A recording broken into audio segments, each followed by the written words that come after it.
J'aimerais vous encourager à ouvrir votre Bible dans le livre de Matthieu 9, verset 17. Et nous allons voir ensemble ce que la parole de Dieu nous déclare. Matthieu 9 au verset 17.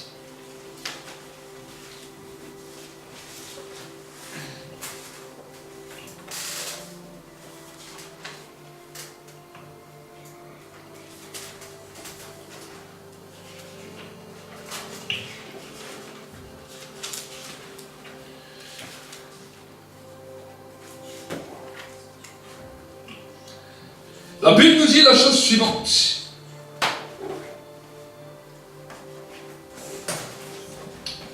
On ne met pas non plus du vin nouveau dans de vieilles outres. Autrement, les outres se rompent, le vin se répand, et les outres sont perdues. Mais on met du vin nouveau dans des outres neuves, et l'ensemble se conserve. On va un petit peu lire aussi le verset 16 que la Bible nous dit. Personne ne met une pièce de drap neuf à un vieux vêtement, car le morceau tire sur le vêtement et il en résulte une déchirure pire. On ne met pas non plus du vin nouveau dans de vieilles outres, autrement les outres se rompent, le vin se répand et les outres sont perdues. Mais on met du vin nouveau dans des outres neuves et l'ensemble se conserve. Amen. C'est Jésus qui est en train de parler, qui est en train de nous donner une image pour que nous puissions comprendre que Dieu, dans sa grâce, veut faire quelque chose de glorieux. Et la Bible nous dit que ce que Dieu veut faire de glorieux, c'est qu'il veut répandre son vin nouveau sur nos vies. Vous savez, quand on nous parle de vin nouveau, quand on nous parle de cette substance, la Bible nous montre qu'en fait, cette substance que nous pouvons symboliser comme du vin, en fait c'est une personne. Et c'est le symbole du vin nouveau est le symbole de ce que le Saint-Esprit veut faire dans la vie des hommes et des femmes, dans ce que le Saint-Esprit veut répandre dans la vie des hommes et des femmes, de ce que le Saint-Esprit veut conduire. Parce que l'apôtre Paul nous dira, quand il parlera à Timothée, il nous dira, ne soyez pas ivres, ne soyez pas remplis de vin doux, mais soyez remplis du Saint-Esprit. Donc, quand il nous dit cela, il nous montre que la conduite de l'Esprit dans la vie d'un homme peut être exactement la même que quand une personne boit de l'alcool, quand une personne boit du vin, au bout d'un moment, cette personne n'est plus conduite par elle-même, mais elle est conduite par l'alcool. Mais quand nous sommes remplis du Saint-Esprit, nous ne sommes plus conduits par nous-mêmes, mais nous sommes conduits par sa présence. Et Jésus est en train de nous dire quelque chose, que pour pouvoir être impacté, imprégné de la dimension de l'esprit, il a dit on ne peut pas mettre du vin nouveau dans de vieilles outres. Autrement, si on fait cela, tu peux être sûr que c'est la catastrophe et que l'outre éclate. Donc quand on nous parle de cela, on doit comprendre de quoi Dieu nous parle. Il nous parle d'une outre neuve et d'une outre vieille. Autrement dit que dans ta propre vie, mon frère, ma soeur, tu as l'outre neuve et tu as l'outre vieille. La vieille outre est ton ancienne personnalité. La vieille outre est ta vieille personne, est ta vieille nature, est ta personnalité dans laquelle tu vivais sans connaître le Seigneur, sans connaître que quelque chose de nouvel, qu'une personne nouvelle en toi était là, mais tu ne le connaissais pas. La Bible nous dit que quand nous acceptons Jésus comme Seigneur et Sauveur, le Saint-Esprit vient à travers la nouvelle naissance. De sorte que, à cause de ce qui s'est passé dans l'esprit, à cause de ce que le Saint-Esprit fait dans ton esprit, tu deviens une nouvelle personne.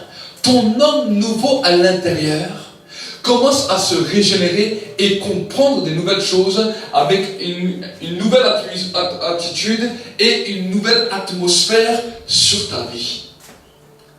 Mais le problème, c'est qu'il y a un combat entre ta vieille nature et la nouvelle nature. Pourquoi? Parce que ta vieille nature ne veut pas mourir. Souvent, tu es motivé quand tu lis la parole, quand tu lis les choses de la Bible. Ta nouvelle nature te motive. Mais ta vieille nature t'amène toujours au combat. Tu sais que tu ne dois peut-être pas t'énerver. Tu sais que tu ne dois peut-être pas te fâcher. Tu sais que peut-être tu dois marcher dans certaines cadres que Dieu te donne. Et pourtant, ta vieille nature te ramène toujours vers le bas. Et Jésus, ce qu'il est en train de dire, c'est qu'il est en train de dire que le vin nouveau, ce qu'il veut mettre, c'est la dimension de l'esprit qu'il veut mettre dans nos vies pour nous faire avancer d'une nouvelle manière. Il ne peut pas le répandre sur notre ancienne personne, sur notre ancienne nature.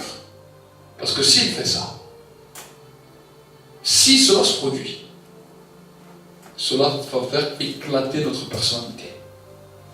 Écoutez bien.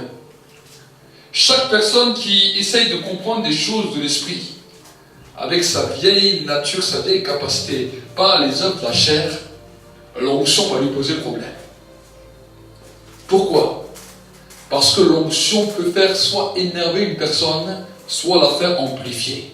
L'onction peut la faire amener soit dans une nouvelle dimension, soit la faire rétrograder en fonction de la personnalité avec laquelle elle va agir. Quand nous venons, même pour entendre le message de l'évangile, nous ne venons pas simplement avec notre vieux raisonnement, notre vieille personne, notre vieille mentalité.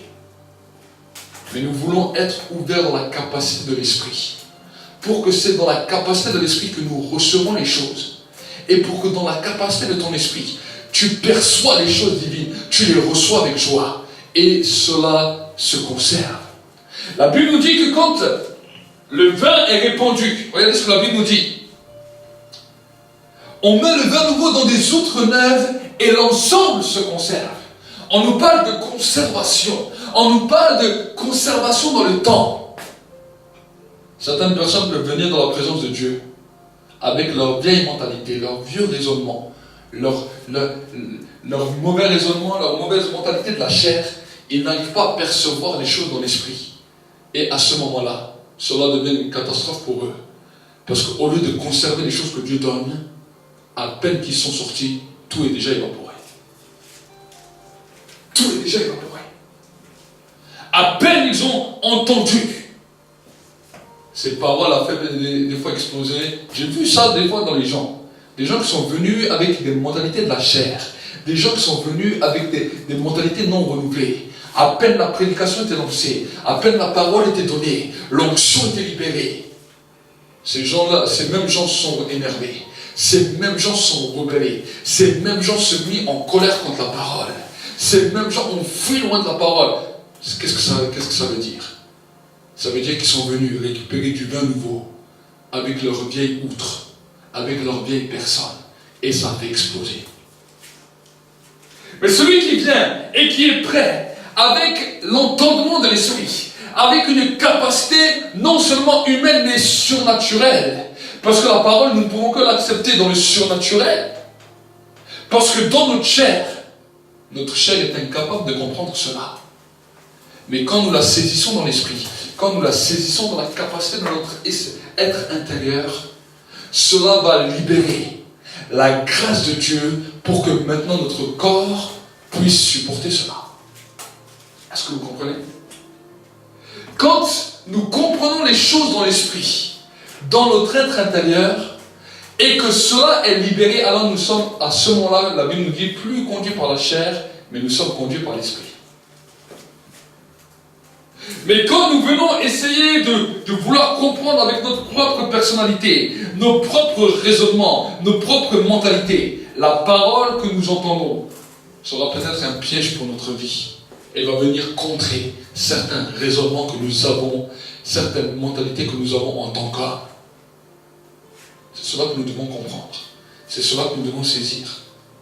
La Bible nous dit, Jésus dira à un moment, que la parole de Dieu a été un sujet de chute pour les pharisiens et pour les religieux. Il a dit, la parole que vous entendez devient pour vous une occasion de chute. Parce que vous n'arrivez pas à la comprendre et à la saisir dans la dimension que Dieu veut que nous la comprenions. Amen. La parole n'est pas un sujet de discussion. Vous savez, souvent les gens pensent que la parole de Dieu est un sujet de discussion ou un sujet dans lequel on doit discuter pour savoir si on veut vraiment l'appliquer de cette manière ou de pas de cette manière.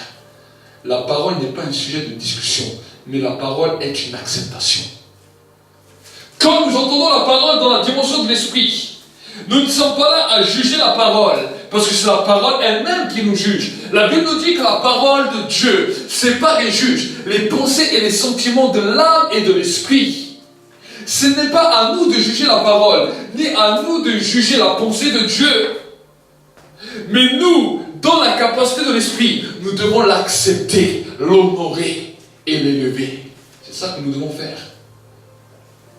Nous ne te demandons pas de comprendre tout ce que la parole de Dieu nous dit. Nous devons, ce que je te dis, de la part du Saint-Esprit, c'est que le Saint-Esprit attende que tu acceptes simplement cette parole, que tu l'acceptes, que tu l'élèves et que tu fasses de cette parole un chef-d'œuvre pour toi. Amen. C'est ça que Dieu veut que nous puissions faire. Et c'est cela la capacité de l'esprit. Quand tu commences à faire cela, le vin se conserve. Ce que le Saint-Esprit te donne va commencer à se conserver, va commencer à durer dans le temps. Vous savez que quand on veut conserver du vin, on prend non seulement des bonnes outres, mais quand on veut le conserver, on peut voir qu'un vin peut se conserver et peut durer dans le temps. Un bon vin peut durer dans le temps. Un mauvais vin ne tient jamais longtemps. Est-ce que vous comprenez? Le mauvais vin de notre mauvais caractère, de nos mauvais raisonnements, ne tiendra jamais longtemps. La preuve, tout ce qui est charnel meurt.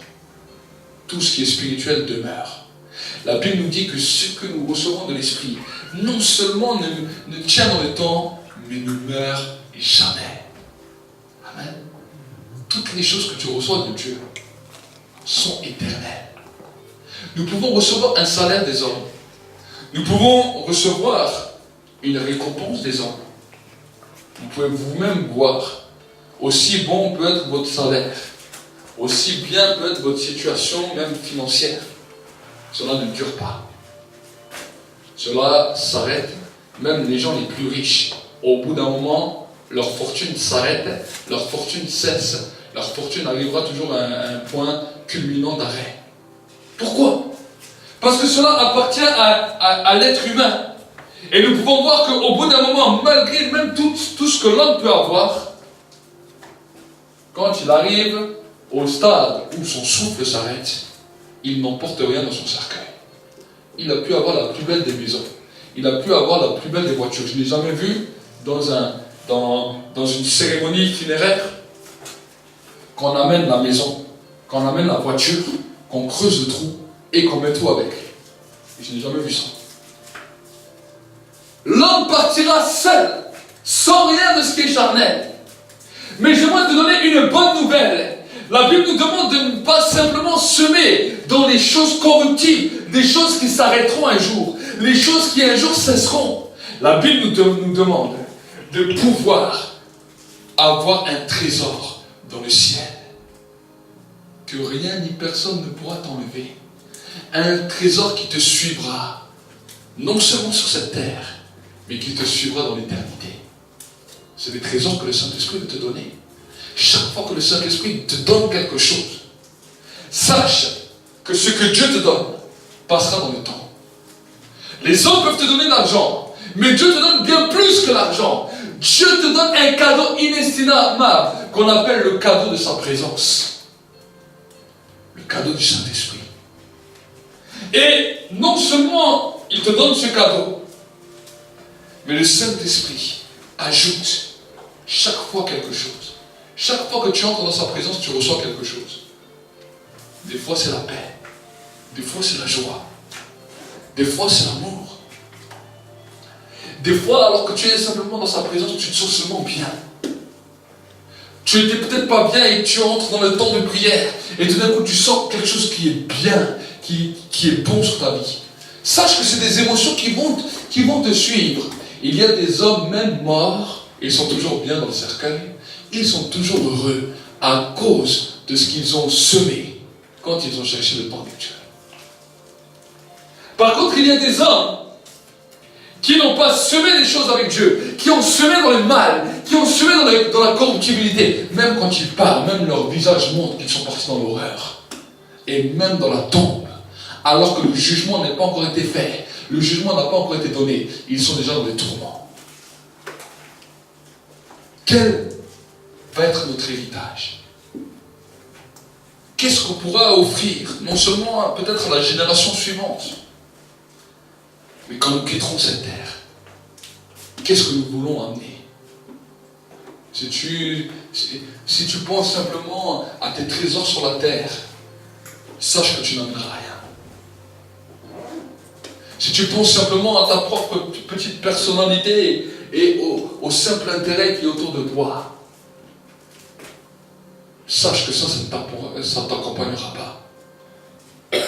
Mais si tu commences à dire, Seigneur, je ne veux plus être une vieille outre, mais je veux être une outre nouvelle. Chaque fois que je viens dans ta présence, je ne veux pas venir avec ma mentalité, essayer de questionner la parole, essayer de combattre la parole, essayer de faire un refus à la parole.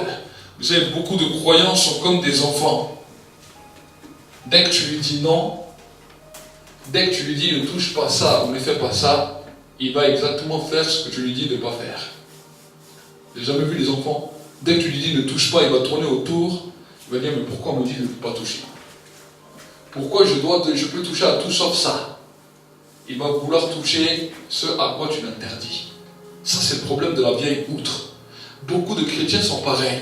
Ils entendent la parole. Et quand ils entendent la parole, quand ils lisent la parole, quand ils voient ce que la parole dit, à cause de leur ancienne mentalité, à cause de leur ancien raisonnement, au lieu d'accepter cette parole, au lieu d'honorer cette parole, au lieu d'élever cette parole, ils commencent à dire oui mais attends, Dieu là il a dit ça comme ça, mais c'est pas comme ça qu'il faut le voir. Il faut le voir de cette manière, il faut le voir de cette manière, et il faut le penser de cette manière. La parole de Dieu ne se pense pas d'une manière ou d'une autre. La parole de Dieu s'accepte telle qu'elle est. On ne réprimande pas sur la parole de Dieu. On ne combat pas avec la parole de Dieu. On n'essaye pas de trouver sa solution avec la parole de Dieu. On l'accepte telle qu'elle est. On l'accepte et on l'élève. On en prend soin. Et on dit, Seigneur, même si je ne comprends pas toute cette parole, je veux l'accepter.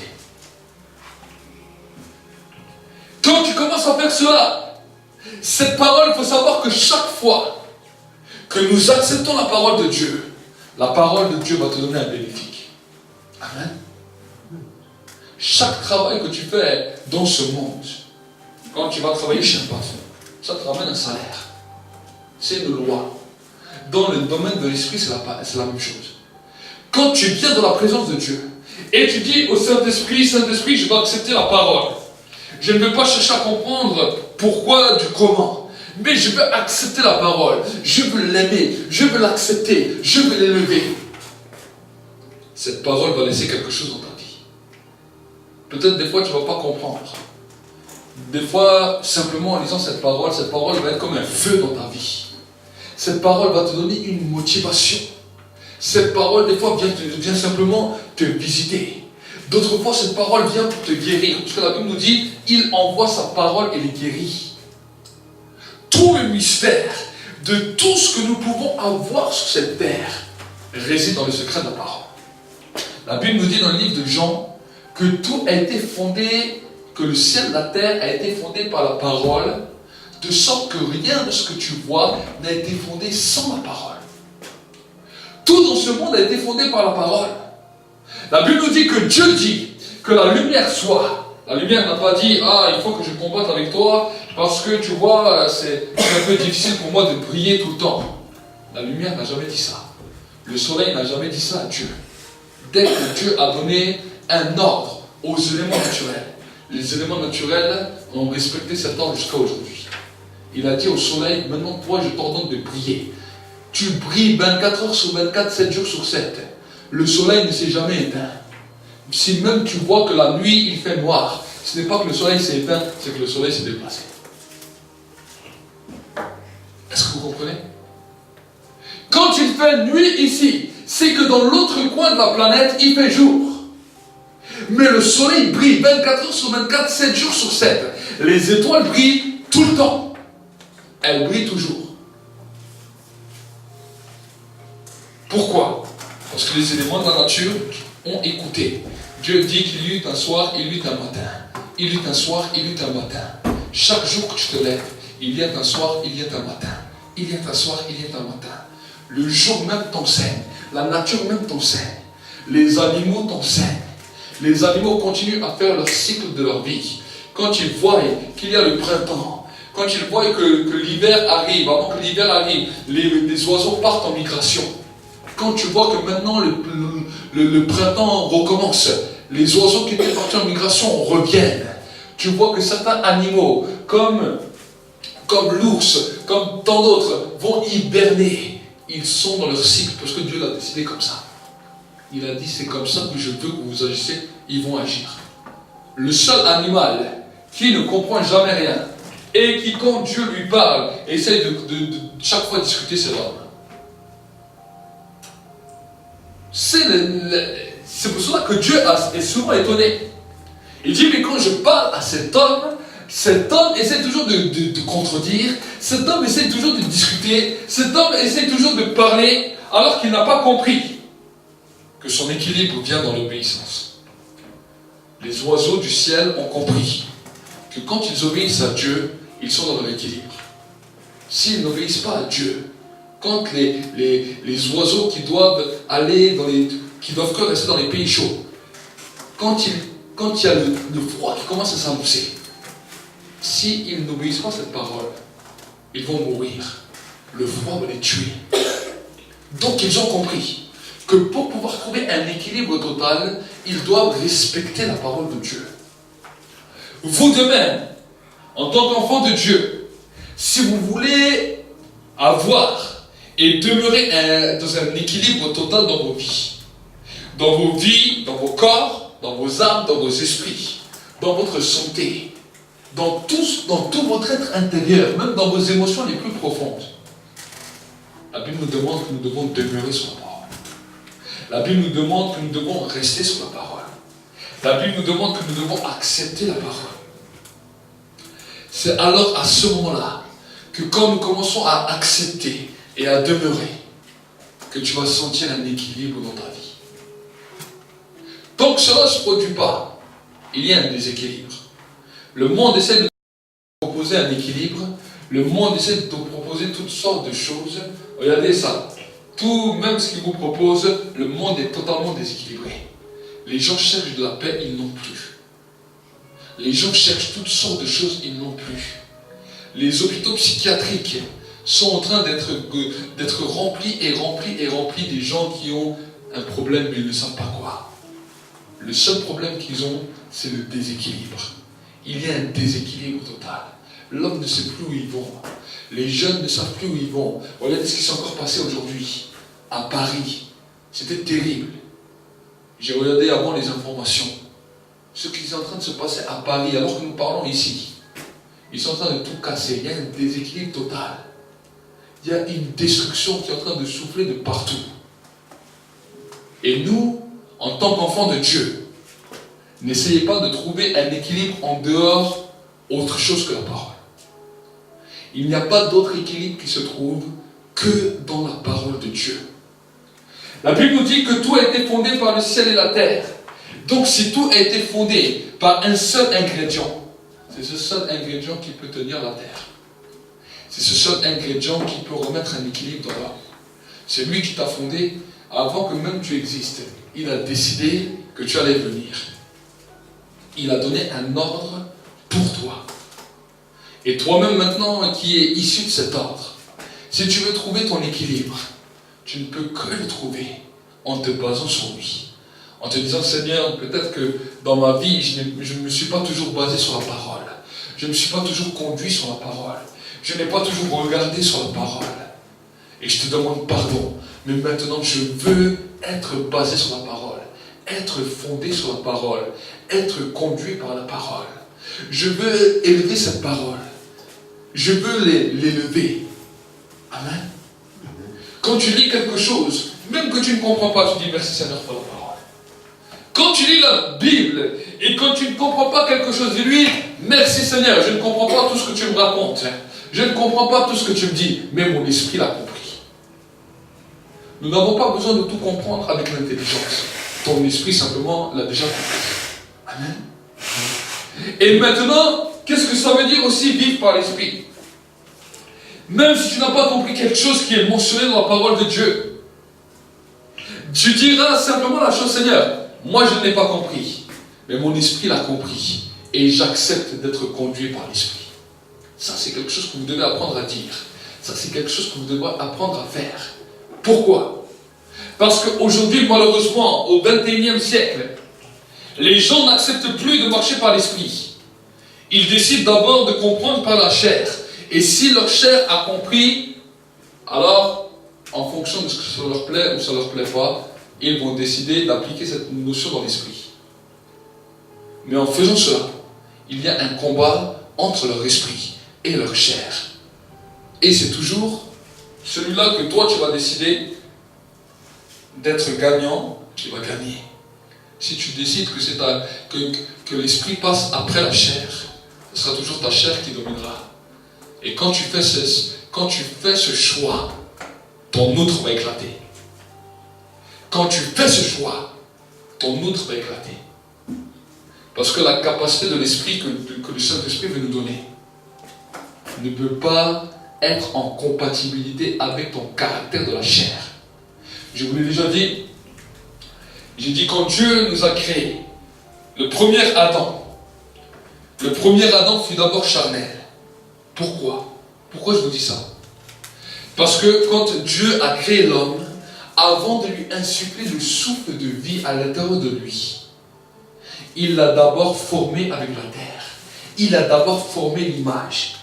Donc, quand Dieu a formé Adam, il a pris de la terre, il en a fait une masse, il en a fait un corps, il en a fait un visage, des mains, des pieds. Mais ce corps était encore mort, ce corps n'avait pas de vie. Quand maintenant il a fini tout ce qu'il avait à faire, il a soufflé dans les narines d'Adam, et là il est devenu un être vivifiant, un être vivant.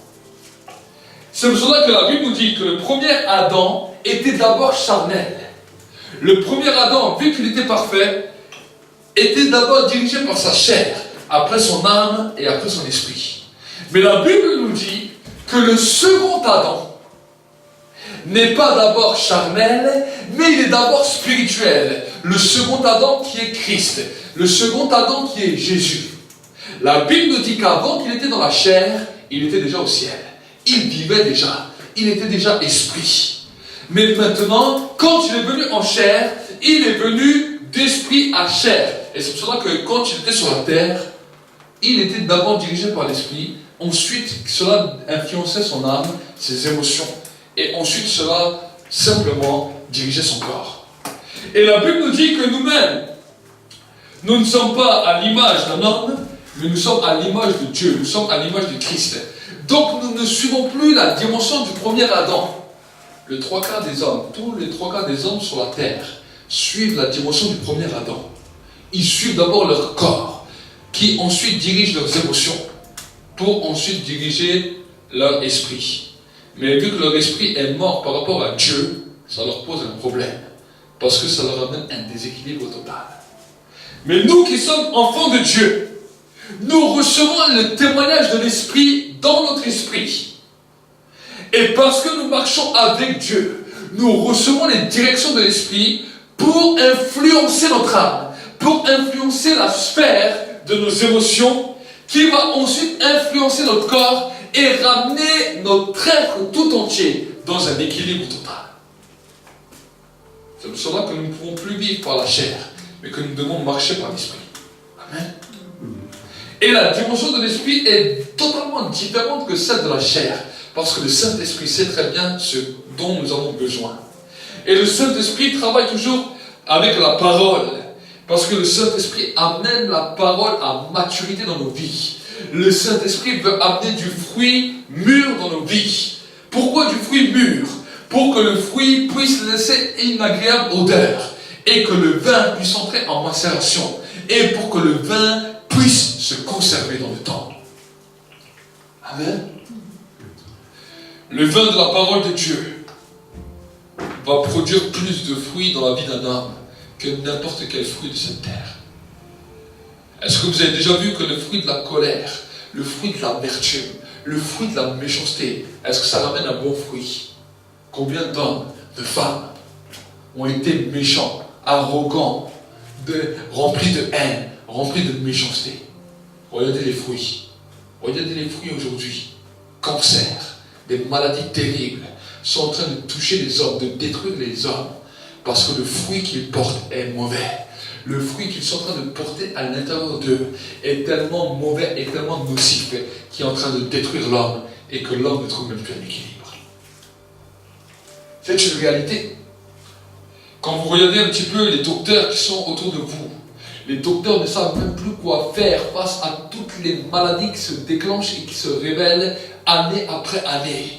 On voit des gens de plus en plus jeunes, malades, dans des positions totalement terribles. On les met des fois dans des hôpitaux pour attendre la mort. Est-ce que c'est ça le destin de l'homme? Est-ce que c'est ça que Dieu avait dessiné pour l'homme? Non. Ça, c'est le déséquilibre de l'homme. Ça, c'est la dimension de l'homme à vouloir marcher comme lui, il voulait, qui l'a amené dans cet état. Mais aujourd'hui, nous qui sommes les enfants de Dieu, Dieu nous appelle à quelque chose de nouveau. Dieu nous appelle à revenir sur la base de la parole pour retrouver un équilibre. Peut-être que l'équilibre, nous n'allons pas le trouver en un jour, en 2 jours. Mais j'aimerais te dire que c'est comme un médicament que tu es en train de prendre, qui est en train de détruire le vieil homme à l'intérieur de toi, qui est en train de détruire cette vieille nature à l'intérieur de toi. Et plus que le médicament continue à entrer, plus que maintenant un équilibre est en train de se produire. Vous savez, Dieu est un Dieu de grâce et Dieu est un Dieu miséricordieux. Mais il savait très bien que s'il laissait l'homme aller comme il voulait, l'homme allait être tué et allait mourir dans sa propre bêtise. Est-ce que vous ici? Et c'est pour cela que quand la Bible nous dit que quand Dieu dira dans le livre d'Exode, je les frapperai, mais je les guérirai. Ça voulait dire quoi? Ça voulait dire que la maladie qui a touché l'homme n'était pas un but final de destruction, mais c'était quelque chose qui devait l'alerter pour revenir à Dieu et pour que Dieu puisse le guérir et Dieu puisse lui redonner un équilibre. Est-ce que vous comprenez? C'est pour cela que Dieu dit, je les frapperai, mais je les guérirai. S'ils reviennent à moi, je les guérirai. Vous savez que quand vous allez chez un docteur, quand vous voulez éviter une maladie, qu'est-ce qu'il va faire? Il va prendre un vaccin. Et qu'est-ce que c'est un vaccin? Dans les vaccins, il va mettre une infime partie de la maladie pour l'injecter dans vos vies. Pour que votre corps maintenant produise des anticorps, combatte cette maladie et que cette maladie ne vous attaque pas. C'est comme ça qu'il fait un docteur. Mais en fait, ils ont simplement essayé de prendre quelque chose que Dieu lui-même avait instauré. Dieu avait instauré son vaccin lui-même pour que l'homme puisse revenir à lui et pour que l'homme puisse marcher dans une restauration, dans une guérison totale. Parce que l'homme, avant d'être malade physiquement, il était déjà malade spirituellement. Il était malade dans son âme. Il était malade à l'intérieur. Et Dieu a dit, je vais le frapper, mais je veux le guérir. S'il vient à moi, s'il se base simplement sur ma parole, tu vas voir ce que je vais faire. Il a guéri les enfants d'Israël. Il a guéri des hommes, des femmes qui sont venus de tout temps. Et quand vous voyez Jésus qui était venu sur terre, Jésus a manifesté la guérison comme personne n'a manifesté. Il a manifesté la puissance comme personne. Pourquoi? Parce qu'il est en train d'accomplir sa parole. Je vais les guérir. Et ce qui m'a impacté quand je voyais Jésus guérir les gens, c'est qu'il met toujours la guérison avec la foi et avec le pardon. Il dit, va, ta foi t'a sauvé. Va, ta foi t'a guéri. Va et ne pêche plus. À certaines personnes, il leur dit, va et ne pêche plus, afin qu'il ne t'arrive quelque chose de pire. Donc quand il dit ça, ça doit nous choquer. Ça doit nous interpeller. Ça doit nous alerter. Je me souviens un jour, il y avait un frère qui était là. Et le frère avait beau essayer d'arrêter de fumer la cigarette il n'y arrivait pas. Et un jour, je prêche sur ça. Je dis simplement cette parole, va et ne pêche plus afin qu'il ne t'arrive quelque chose de pire. Et le frère est parti de l'église et il m'a dit, la semaine même, il a été délivré totalement de la cigarette. Parce qu'au moment où il a commencé à vouloir fumer, son cœur, il a commencé à battre, il a commencé à sentir comme un arrêt cardiaque qui allait se placer sur sa vie. Il a pris la cigarette, il l'a jetée et il a entendu la voix de Dieu qui a repris mon message que j'ai dit, va et ne pêche plus afin qu'il ne t'arrive quelque chose de pire. Et il m'a dit, à partir de ce jour-là, il était totalement délivré de la cigarette. Pourquoi? Parce qu'il y a une capacité qui est venue dans son esprit. Il y a une capacité spirituelle qui est venue dans son esprit. Mon frère, ma soeur, nous avons aussi une capacité de saisir toutes les choses dans nos vies. Et une des choses que nous devons nous saisir dans la vie, c'est d'aimer la vie. D'aimer la vie. D'aimer Dieu et d'aimer vivre sur la terre. Si nous commençons à pleurer sur notre vie, à dire à Dieu, Seigneur, cette vie, j'en ai marre, j'en ai assez, je ne veux plus de cette vie. C'est nous-mêmes qui sommes en train de nous dire notre vie. Nous avons une capacité de bénir notre vie et de déclarer une bénédiction sur notre vie. Amen. Vous savez qu'il y a des chercheurs chinois qui ont fait un test. Ils ne sont pas chrétiens. Ils ont fait un test. Ils ont pris de l'eau du même endroit et ils ont mis 2 bacs. Un bac d'un côté et un bac de l'autre. Et les chercheurs ont décidé qu'il y avait un groupe de gens qui allaient maudire l'eau qui était dans un bac. Et pendant plusieurs jours, ils ont maudit cette eau. Ils ont maudit cette eau. Et de l'autre côté, ils ont utilisé un autre groupe de gens qui bénissaient cette eau. Et donc, d'un côté, avec un bac, ils ont dit, je maudis cette eau. Je maudis cette eau. Tous les jours, ils maudissaient cette eau. Et de l'autre côté, ils bénissaient cette eau tous les jours. À la fin d'un certain nombre de jours qu'ils ont fait cette expérience, ils ont décidé maintenant d'analyser cette eau, sachant que cette eau était potable au début quand ils l'ont pris des 2 bacs. C'était la même eau. Mais quand ils ont fait l'examen sur l'eau qu'ils ont maudit, ils ont vu que cette eau était imbuvable, cette eau était pleine de bactéries, cette eau était même prête à tuer les gens.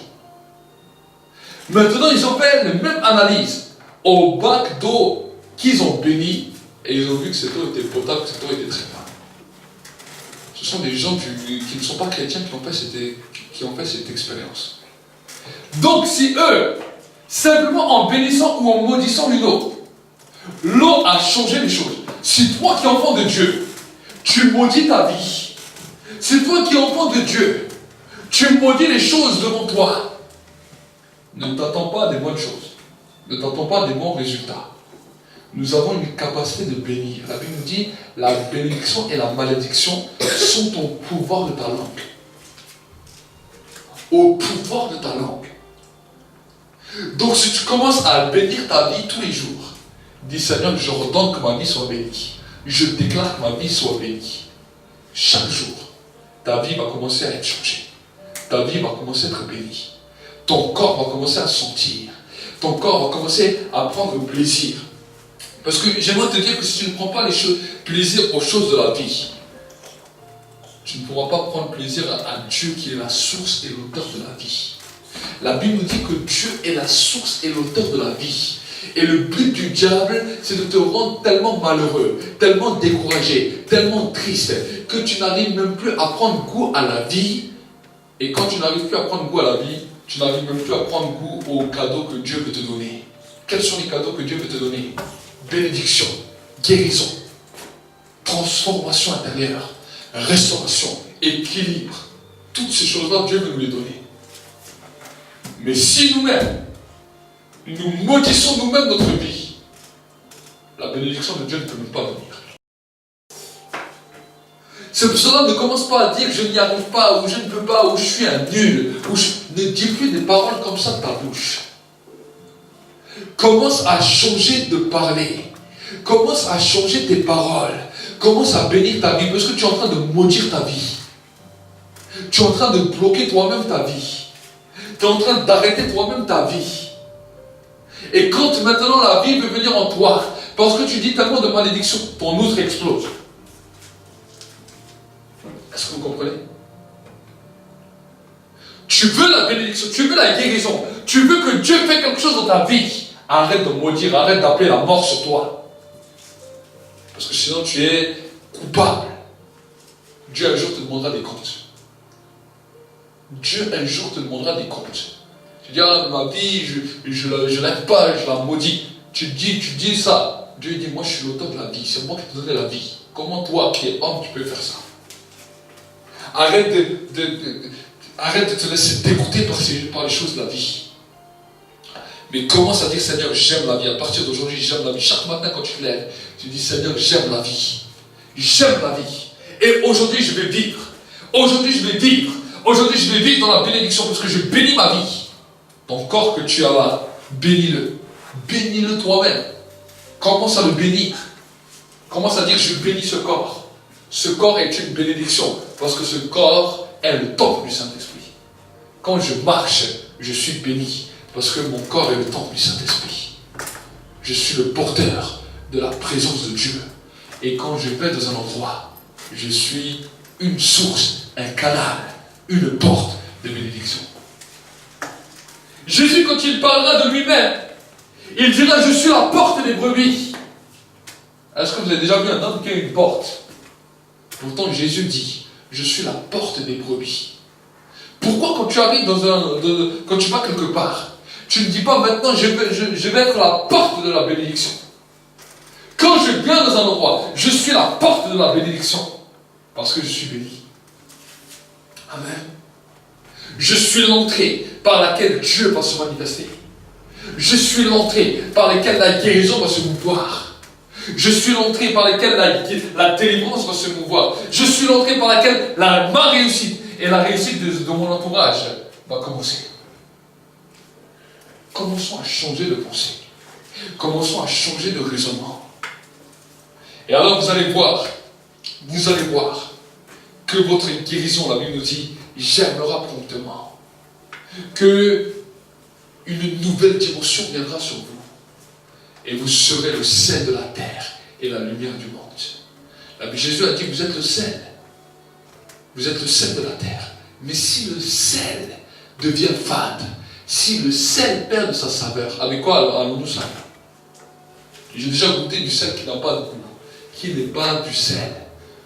Enfin, ça, la couleur du sel, c'est du sel, mais quand tu le manges, il n'a aucun goût du sel. C'est dégueulasse même pour les aliments. Mais par contre, quand du sel a du goût, tu n'as pas besoin d'en mettre beaucoup, tu en mets un petit peu, une petite pincée. C'est super bon, ça relève tout. Jésus a dit, vous êtes le sel. Amen. Donc quand tu vas dans un endroit, dis, je suis du sel. Je suis le sel qui va purifier cet endroit. Je suis le sel qui va changer cet endroit. Je suis le sel qui va amener une nouvelle mentalité de cet endroit. Je suis le sel qui va amener des nouvelles pensées dans cet endroit. Seigneur, utilise-moi comme du sel. Jette-moi à la surface des eaux. Monte, amène-moi là où tu veux. Et tu vas voir que Dieu va commencer à changer les choses. Amen. Amen. Amen. Amen. Jésus a dit, je suis l'agneau de Dieu. Jean-Baptiste a dit, voici l'agneau de Dieu qui ôte les péchés du monde. Il a pris plusieurs images, plusieurs symboles. Et quand il nous parlera de ces symboles, c'est quelque chose de glorieux. Il dit, je suis le bon berger. Le bon berger. Je suis celui qui vient pour vous transformer. Celui qui boira en moi, celui qui croira en moi, n'aura plus jamais soif. Je suis la source de vie éternelle. Amen. Amen. Si le Saint-Esprit est en toi, là où tu vas, tu es la source de vie. Et j'aimerais te dire que ce soir, si tu comprends ce message, alors la bénédiction va couler. Amen. Amen. Quand je viens prêcher comme ça, je ne vais pas simplement prêcher. C'est un canal dans lequel Dieu vient se mouvoir, dans lequel Dieu vient libérer quelque chose dans ta vie, dans lequel Dieu vient déposer quelque chose dans ta vie. Et alors que je suis en train de parler, le Saint-Esprit est en train de déposer quelque chose dans ton esprit. Une estime de soi. Tu es venu dans ce lieu sans avoir d'estime de soi, parce que le diable est venu détruire cette estime. Le diable est venu briser cette estime. Mais je viens t'annoncer une bonne nouvelle, qu'à partir de maintenant, ton esprit va être fortifié. Quelque chose se passe dans ta tête, pour que maintenant, tu deviennes fort, tu deviennes une personne, un homme, une femme, un jeune homme qui va commencer à croire en toi. Amen. Amen. Tu n'es pas maudit, mais tu es béni. Nous allons prier ensemble. Et toutes les fois où tu t'es maudit, peut-être tu as parlé mal sur toi-même. Vous savez, des fois, on n'est pas méchant avec les autres, mais on est méchant avec soi-même. On se souhaite du mal. On se souhaite de ne pas réussir. On se dit, de toute façon, j'ai qu'à souffrir. Ces malédictions, aujourd'hui, doivent s'arrêter. Ces pensées, aujourd'hui, doivent s'arrêter. Tu ne peux pas expérimenter des choses avec Dieu plus profondes et plus fortes tant que tu restes dans cette mentalité. Certaines maladies que les personnes ont sont liées à cette mentalité, sont liées à ce raisonnement. Et là, tu dois demander pardon à Dieu, parce que Dieu t'a confié un corps. Dieu t'a dit, je te donnais un corps, comme le jardin. Vous savez, Dieu avait placé l'homme et la femme dans le jardin d'Éden. Et il a dit, c'est à vous de vous en occuper. De la même manière, Dieu t'a donné un corps pour que tu t'en occupes, pour que tu en prennes soin, pour que tu fasses attention, pour que tu fasses le meilleur de ce corps. Et des fois, tu as négligé ce jardin. Tu as négligé ce jardin que Dieu t'a donné. Par des pensées, par des raisonnements. Alors, humilie-toi devant Dieu. Demande à Dieu pardon. Demande à Dieu pardon toutes les fois où tu n'as pas pris soin de ce jardin qu'il t'a donné. Toutes les fois où tu n'as pas pris soin de ce jardin qu'il t'a donné.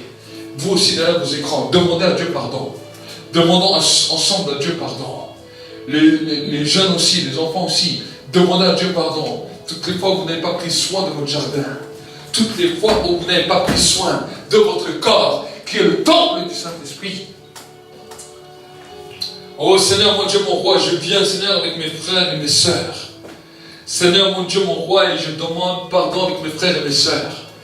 Toutes les fois où, Seigneur, mon Dieu, mon roi, je n'ai pas pris soin du jardin que tu m'as donné, Seigneur. Et Seigneur, mon Dieu, mon roi, toutes les fois par des pensées, par des raisonnements qui nous ont arrêtés, peut-être des fois à cause de l'échec, des pensées familiales, des raisonnements dans lesquels on disait que tu n'étais rien, que d'autres étaient mieux que toi, que d'autres étaient plus beaux que toi, que d'autres allaient plus loin que toi. Nous détruisons maintenant l'autorité de ces paroles. Nous détruisons maintenant, nous anéantissons l'autorité de ces malédictions qui t'empêchaient d'entrer dans la bénédiction, qui t'empêchaient d'entrer dans la victoire, qui t'empêchaient d'entrer dans une nouvelle saison. Je déclare maintenant que ces paroles sont maudites maintenant, sont détruites maintenant. Et je déclare maintenant un temps de bénédiction. Commence à bénir ta vie, commence à bénir ta vie. Commence à bénir ton corps, commence à bénir ton âme, commence à bénir ton esprit, commence à te bénir et déclare que tu as de la valeur, déclare que tu as de la valeur, commence à déclarer et dis cette prière avec moi, dis Père de gloire, dites tous ensemble avec moi, Père de gloire, aujourd'hui je viens devant toi et je te demande pardon toutes les fois où j'ai négligé le jardin que tu m'as donné, ce corps que tu m'as donné. Oui, Seigneur, je veux en prendre soin. Seigneur, je te demande pardon. Toutes les fois où j'ai maudit ma vie, ma destinée, tout ce que je devais faire. Et je veux changer de pensée. Je ne veux plus être si dur avec moi-même. Mais je veux m'accepter. De la même manière que tu m'as accepté, je veux m'accepter à la juste valeur. Et je veux commencer à bénir mon corps. Je veux commencer à bénir ma vie. Je veux commencer à bénir ma destinée.